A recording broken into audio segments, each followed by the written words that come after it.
है 9 मई पर वफाकी काबीना का खुसूसी इजलास पार्लियामेंट हाउस में जारी है। पार्लियामेंट हाउस आमद पर वजीर दिफा ख्वाजा आसिफ ने कहा कि DGISPR ने वाजगाफ अल्फाज में बता दिया कि 9 मई में मुलव्विस लोग माफी मांगे। माफी मांगना या ना मांगना बानी PTI की मर्जी है। बानी PTI के लिए माफी की पेशकश मौजूद है। उन्होंने कहा कि जिन्होंने प्रेस कॉन्फ्रेंस की उन पर भी कानून का इत्तलाक होता है। अफसोसनाक बात यह है कि शोहदा को निशाना बनाया गया। कौमी हीरोज के मुजस्मों को मिसमार करके क्या पैगाम दिया गया।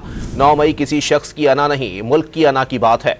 9 मई को जो हुआ वो पाकिस्तान की अना और आबरू पर हमला था। मजीद जानते हैं डॉन न्यूज के चीफ रिपोर्टर सनाउल्लाह खान से। जी सनाउल्लाह, मजीद अपडेट कीजिएगा।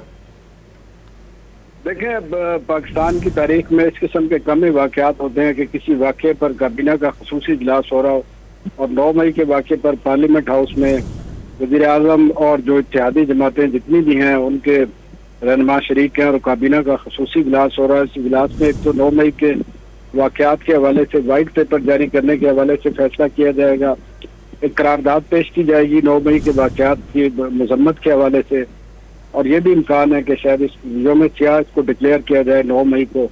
और इसके अलावा मुख्तलिफ जो सियासी जमातों को क्योंकि मदऊ किया गया है, पीपल्स पार्टी की तरफ से श्री रहमान मौजूद है, इसके अलावा खालिद मक्सी हैं और जिया ग्रुप जो मुस्लिम लीग जिया है उसके भी रहनुमा शरीक हैं इस इजलास में। और इस इजलास के बाद शायद प्राइम मिनिस्टर ने भी गुफ्तगू करनी है और कुछ वजीर दिफा ने और राना सनाउल्लाह ने भी इजलास से कबल गुफ्तगू की है। और जो DGISPR की तरफ से माफी के हवाले से एक डिमांड मौजूद थी, उसको ये कहा गया है कि इमरान खान इस पर माफी मांगे और ताकि ये मामला दूसरी तरफ जाए।